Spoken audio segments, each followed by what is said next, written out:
씨 뿌리는 사람의 씨앗. 브라이언 카바노프 지음, 류시화 옮김. 열림원에서 출판하였습니다.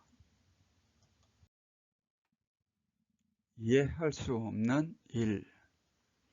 신의 뜻에 따라 살기로 노력하는 경건한 사람이 있었다. 어느 날 그가 사는 마을에 큰 비가 내려 집들이 전부 물속에 잠기기 시작했다. 그 사람은 1층에 있다가 비가 계속 퍼붓자 2층으로 올라갔다. 결국에는 지붕으로 올라가야 했다. 그가 비를 맞으며 지붕 위에 앉아 있는데 구조대가 배를 타고 와서 어서 타라고 소리쳤다. 하지만 이 사람은 고개를 저으며 말했다. 나는 신을 믿는 사람이요. 나는 지금 기도를 하고 있고 신께서 나를 보살펴 주시리라고 믿소. 구조대는 할 수 없이 다른 지붕을 향해 떠나갔다. 폭풍이 불고 비가 더 많이 내려 이제 그는 목까지 물속에 잠긴 신세가 되었다. 두 번째 구조대가 배를 타고 왔지만 그는 또다시 그들의 손길을 거부했다. 난 신앙을 가진 사람이고 절대적으로 신을 믿고 있어. 내 기도를 신께서 안 들어주실 리 없어. 그는 완강한 고집에 구조대는 그냥 떠날 수밖에 없었다. 비가 줄기차게 내려 점점 수위가 높아지고 이제 그는 입과 코로 숨쉬기조차 어려워졌다. 공중에 헬리콥터가 날아와 사다리를 내려주며 소리쳤다. 어서 올라타시오. 시간이 없소. 당신을 안전한 곳으로 데려다 주겠소. 그는 허적거리면서도 똑같은 말을 했다. 나는 신을 믿어요. 지금까지 신의 뜻에 따라 살아왔고 현재도 기도하고 있어. 신께서 틀림없이 날 구원해 주실 것이요. 그러니 걱정 말고 돌아가시오. 헬리콥터는 포기하고 돌아갔다. 하지만 비가 더욱더 세차게 내렸고 수위는 더욱 높아졌으며 마침내 그는 익사하고 말았다. 하늘나라로 간 그는 잠깐 동안 신과 면접할 기회를 얻었다. 그는 안으로 들어가서 절대자 앞에 앉아마자 따져 묻기 시작했다. 난 당신에 대해 깊은 신앙심을 갖고 있어서 언제나 당신을 믿었고 조금도 의심하지 않아서 당신의 뜻에 따라 살려고 노력했으며 항상 기도드려서 도무지 이해할 수가 없군요. 내 기도를 들어주지 않고 날 죽게 내버려 둔 이유가 도대체 무엇입니까? 그러자 신께서는 머리를 흔들며 말했다. 나 역시 널 이해할 수 없다. 내가 너한테 구조선 2척을 보냈고 마지막에 헬리콥터까지 보냈지 않은가? 브라이언 카바노프. 가장 슬픈 환상. 티베트의 위대한 서성 마르파에 대한 이야기이다.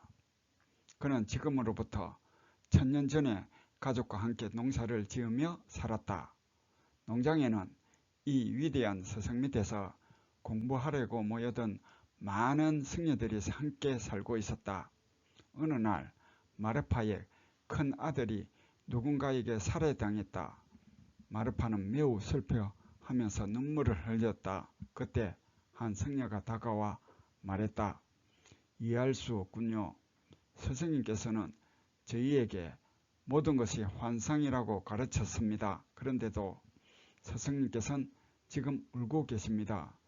모든 것이 환상이라면 아들이 죽은 것도 환상에 불과할 텐데 왜 이토록 크게 슬퍼하시는 겁니까?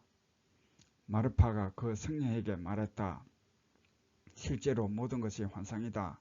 그리고 한 어린 아이의 죽음은 모든 환상 중에서도 가장 슬픈 환상이다. 그래서 나는 지금 울고 있는 것이다. 티베트 불구의 일화. 나비를 좋아하는 어떤 사람이 있었다. 어린 소년이었을 때부터 그는 나비를 좋아했다. 그렇다고 나비 채집을 좋아한 것은 아니었다. 나비를 채집에 박제로 만들어 두는 것은 그의 취미가 아니었다. 그 대신 그는 나비의 생김새나 나는 모습에 이끌리곤 했다. 공중을 펄럭이며 날아가는 나비는 그에게 꿈과 희망을 주었다. 한 번은 몸이 아파 학교도 못 가고 한동안 집에 누워 지낸 적이 있었다. 어느 날 문을 열고 밖을 내다보니 나비 한 마리가 마당 위를 날아가고 있었다. 어느새 봄이었던 것이다. 나비의 유연하고 생명력 있는 날갯짓을 보는 순간 소녀는 놀랍게도 병이 나아 있었다. 이 기억은 그를 더욱 나비에게로 이끌었다. 그러나 학교를 졸업하고 나이가 들어가면서 그는 차츰 나비에게서 멀어졌다. 나비를 생각하는 대신 많은 세상 일들이 그의 관심을 빼앗았다. 이제 그는 회사를 다니고 결혼을 해서 아이까지 두었다. 어느 날 일을 마치고 집으로 돌아오다가 그는 길에서 나뭇가지 하나를 발견했다. 누가 부러뜨렸는지 길가에 있는 나무에서 장가지 하나가 떨어져 바닥에 뒹굴고 있었다. 그의 눈길을 사로잡은 것은 그 장가지가 아니라 거기에 매달려 있는 나비의 꼬치집이었다.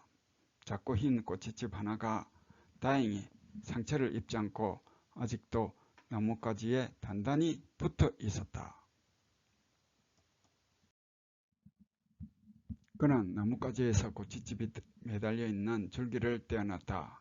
그리고 손수건을 꺼내 그것을 다치지 않게 잘 감싼 뒤 집으로 가져왔다. 주둥이가 큰 유리병에 꼬치집을 넣은 뒤 그는 아이가 만지지 못하도록 유리병을 책상 위 선반에 올려 놓았다. 그 후 날마다 집에 들어오면 나비의 꼬치집부터 살피는 것이 그의 습관이 되었다.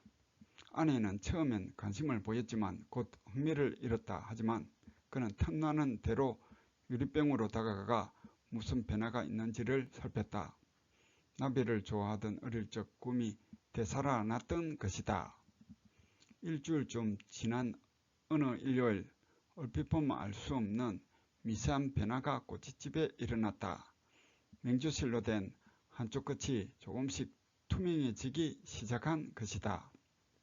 그리고 거의 눈치채지 못할 정도로 약간씩 꼬치집이 떨리고 있었다. 그는 더 자세히 유리병을 들여다보았다. 시간이 지나면서 꼬치집은 더 크게 흔들리기 시작했다. 하지만 아직도 꼬치집은 나뭇가지에 단단히 달라붙은 채로 있었으며 꼬치집을 뚫고 나비가 나타날 조짐은 전혀 보이지 않았다. 나비는 꼬치집에서 나오기 위해 필사의 노력을 다하고 있는 듯이 보였다. 그러나 그가 보기에 빈틈없이 짜여진 꼬치집은 연약한 어린 나비가 뚫고 나오기엔 너무도 단단하게 여겨졌다. 마침내 꼬치집이 더 크게 흔들리기 시작했을 때, 그리고 아직도 나비는 전혀 모습을 드러내지 않고 있을 때, 그는 나비가 힘이 빠져 죽을지도 모른다고 생각했다. 그는 유리병을 책상 위에 내려놓고 서랍에서 잘 드는 연필 깎는 칼을 꺼냈다. 그리고 유리병 안으로 손을 넣어 나비가 다치지 않도록 조심하면서 꼬치집 한 기퉁이를 칼로 잘라주었다.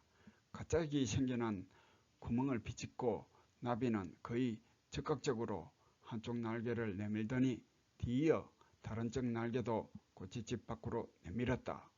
나비는 드디어 자유를 얻은 것이다.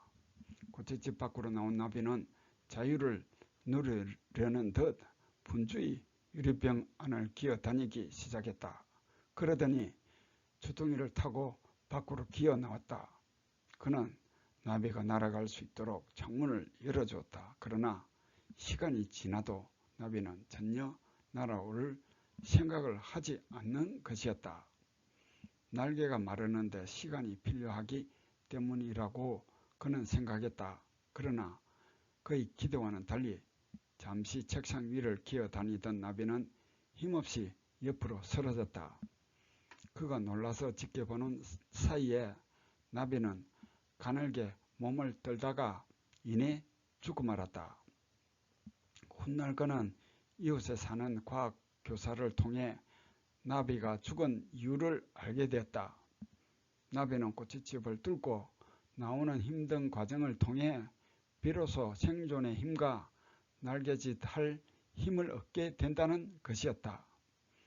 나비가 자유를 획득하는데 필요했던 노력의 시간과 기다림의 순간들을 이해하지 못한 그의 성급함이 결국 나비를 죽게 했던 것이다. 니코스 카잔차키스. 여행자. 폴란드 태생의 신비주의 랍비 하페즈 화임이 미국 뉴욕에 살고 있을 때였다. 한 여행자가 우연히 하페즈의 집을 방문했다. 유명한 랍비의 집이라는 것이 방도 하나밖에 없고 그 방마저 책으로 가득 차 있는 것을 보고 여행자는 무척 놀랐다. 가구리야 고작 탁자와 긴 의자 하나뿐이었다. 여행자가 랍비 하페즈에게 물었다. 랍비여, 나머지 가구들은 어디에 있습니까? 랍비 하페즈가 여행자에게 반문했다. 그런 당신의 가구는 어디에 있습니까? 제 가구요. 전 여행을 온 사람이지 않습니까? 그러자 랍비 하페즈가 말했다. 나 역시 마찬가지입니다. 나도 이곳에 여행을 온 사람일 뿐입니다. 마르틴 부버. 나를 일깨워 주는 일. 랍비 나프탈리가 살던 마을에는 부자들이 여럿 있었다. 그들의 집은 다른 집들과 떨어진 외딴 지역에 위치해 있었기 때문에 밤이면 김비원들이 그 부자들의 집을 지켜주었다. 어느 늦은 저녁 랍비 나프탈리는 산책을 하다가 한 김비원과 마주쳤다. 랍비가 물었다. 당신은 누구를 위해서 일하시오? 김비원은 자신이 이러이러한 부자를 위해서 일을 한다고 말하고 나서 이번에는 랍비를 향해 똑같은 질문을 했다. 랍비님은 누구를 위해 일하십니까? 이 예상치 않은 질문에 랍비 나프탈리는 당황했다. 그는 간신히 대답했다. 나는 아직 누구를 위해서도 일하지 않소. 그리고 나서 그는 김비원과 함께 숲속을 거닐다가 문득 김비원에게 말했다. 혹시 내 하인이 되어 줄 수 있겠소? 김비원이 되물었다. 저도 그렇게 하고 싶습니다만 제가 할 일이 무엇인가요?